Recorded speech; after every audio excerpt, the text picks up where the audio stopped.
I'm Nancy. Until recently, my husband and I were living with my in-laws, but we finally managed to end that living arrangement. The reason was the typical conflict between mother-in-law and daughter-in-law. It's not that I always had a bad relationship with my mother-in-law, Susan. We had a fairly good relationship.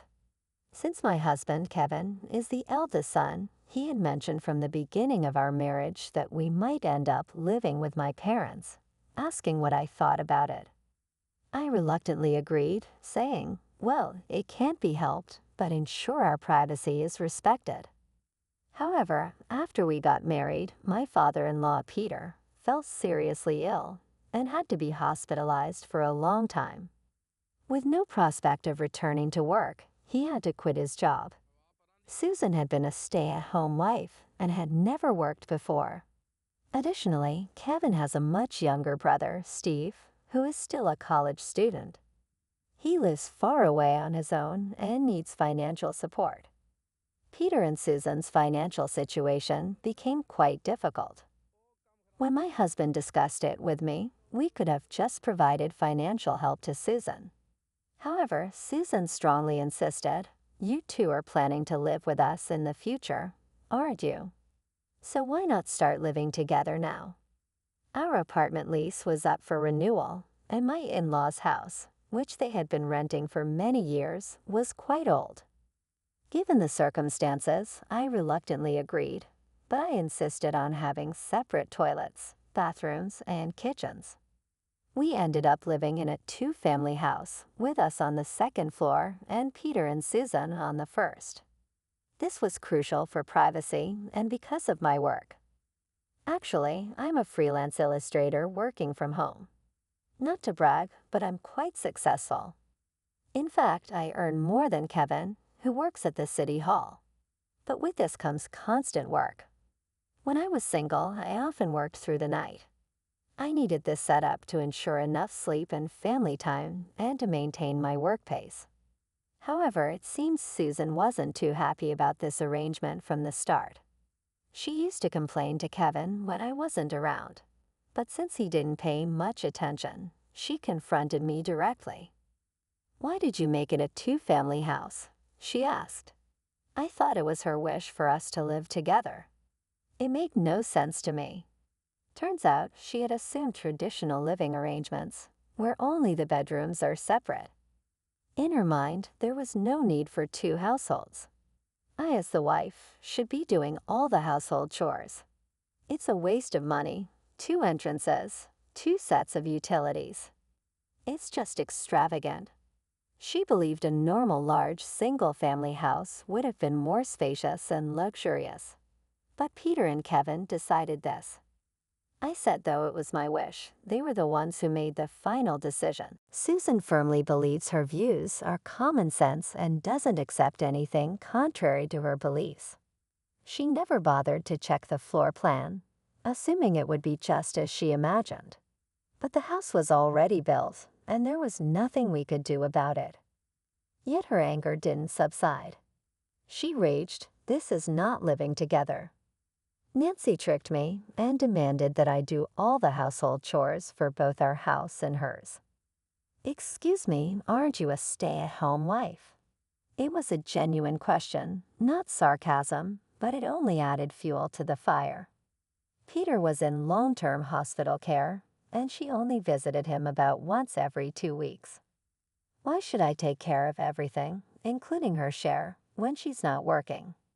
If finances were tight, she could work part-time.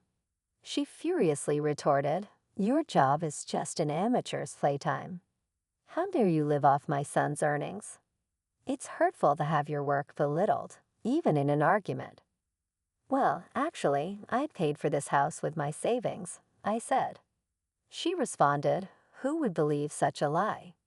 Oh, how unfortunate that my son married such an incompetent wife." When Kevin came home and I told him about what happened, he sighed. I've explained countless times that it was your savings that paid for the house. Mom just doesn't listen to anything that doesn't suit her. I'll talk to her again, but Nancy, just ignore her, okay? Some time passed, and then my mother-in-law came over again. "Nancy, I'm sorry. I got a stern talking to from Kevin. I just lost my temper," she said, apologizing meekly, a stark contrast to her previous behavior. "No, no, I should be the one apologizing," I replied, feeling internally moved. She might not be as bad as I thought, given her straightforward apology. "Actually, I have a favor to ask you.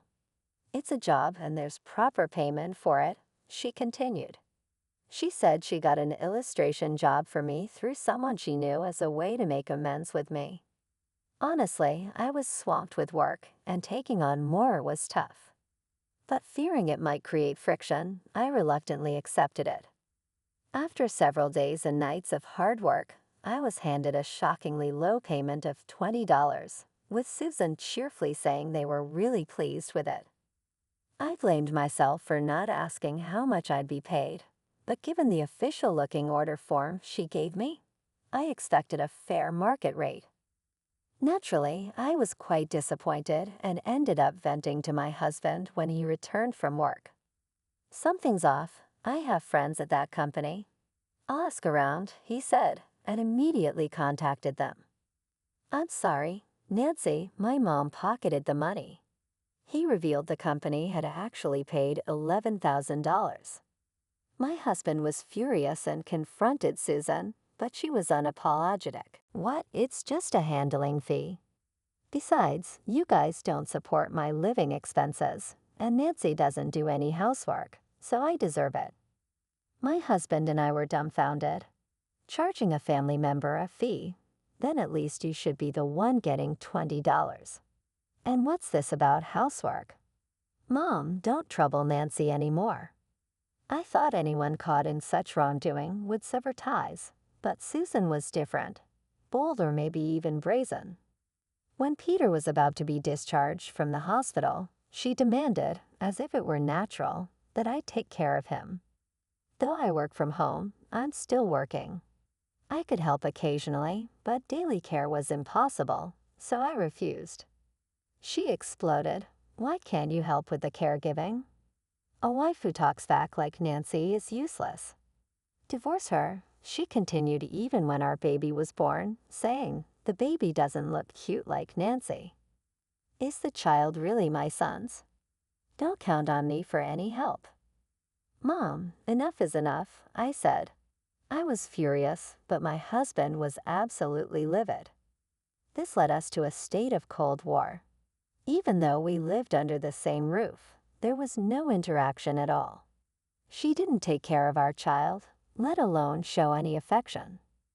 For instance, when our child couldn't go to daycare because of a fever or when I was busy with work deadlines, she never helped, no matter how much trouble we were in. But I actually felt more at ease. It meant no inconvenience for us. Our family and Susan remained estranged. Years flew by in a blink. Our family and Susan remained estranged, with our child now in 4th grade and Kevin's brother Steve, who was in college when we married, now employed and married himself. Peter had fully recovered and started working again a few years ago. Susan, as usual, seemed to badmouth me in front of everyone. As a result, Peter and Steve's family think I'm some kind of monstrous wife. It was my sister-in-law, Steve's wife, who had been closely observing my relationship with Susan and is quite the character. She ingratiated herself with Susan by joining in on the badmouthing. Maybe Susan doted on her conspicuously, thinking it would make me jealous. My sister-in-law, Emily, getting along with Susan, gets treated to meals out, receives clothes and accessories, and gets help with her newborn child. She even got all sorts of baby items like clothes, toys, strollers, and baby baths. And how do I know this? Because Emily comes over to our house and boasts about it all the time. "Nancy, you really don't know how to play your cards right. You should learn to use the situation to your advantage or you'll lose out," she said snidely. "After all, marrying the eldest son was your first mistake.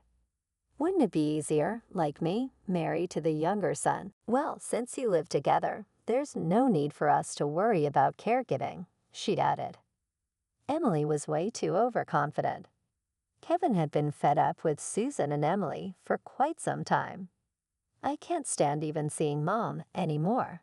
Let's end this cohabitation, he said. Even though we had no interactions, we still occasionally ran into each other. Every time Susan saw Kevin, she would urge him to divorce me.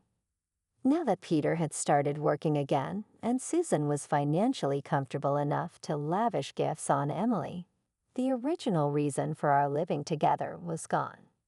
There was also a land acquisition offer for road expansion. It might be a good time, he mentioned. Our house was involved in a land acquisition for road expansion. Even though we hadn't finished paying off the mortgage yet, with a substantial compensation on offer, we decided to demolish the house and end the cohabitation. Mom says she wants to live with someone who isn't heartless like us and someone like my brother and his wife. So let them take care of her, Kevin declared. Susan was unaware of Emily's true nature. Emily always acted sweetly in front of Steve, convinced that we were the bad ones. She's apparently offered to take care of their poor mother. You're not like that nasty sister-in-law.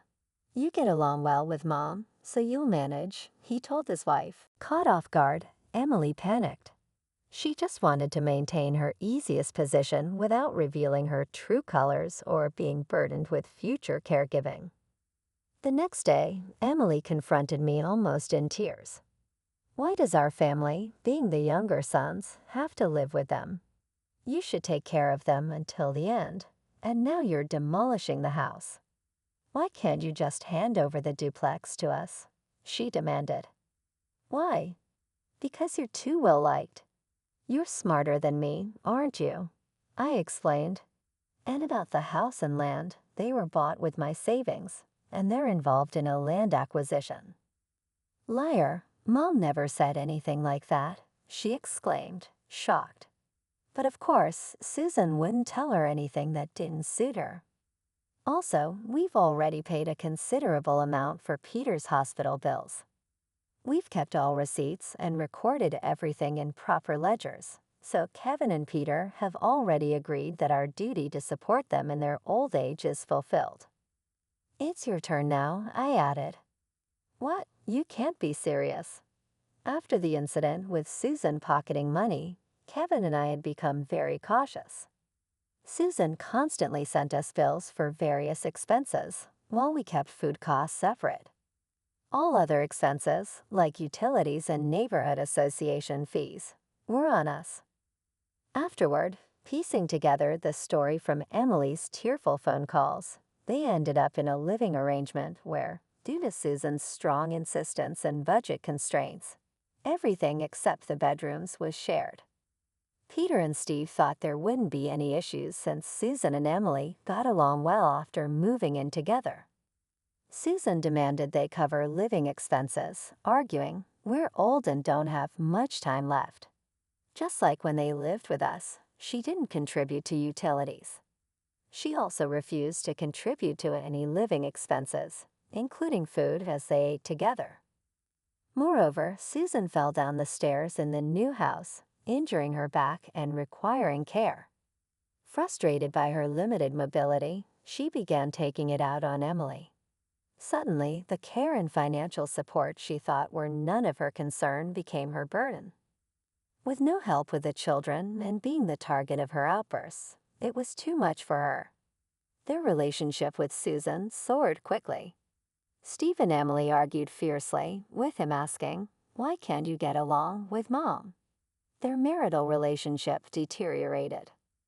Peter, who had ignored the issues between me and Susan, continued to turn a blind eye. However, he ended up getting injured by a plate thrown by Emily during one of their fights. This led to a long hospital stay.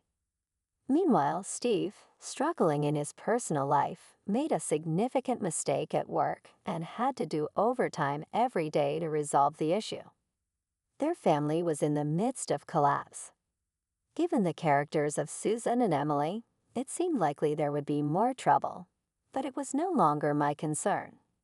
We had fulfilled our obligations and blocked their calls. Our family is now living peacefully and happily in a condominium in the neighboring town, free from years of problems.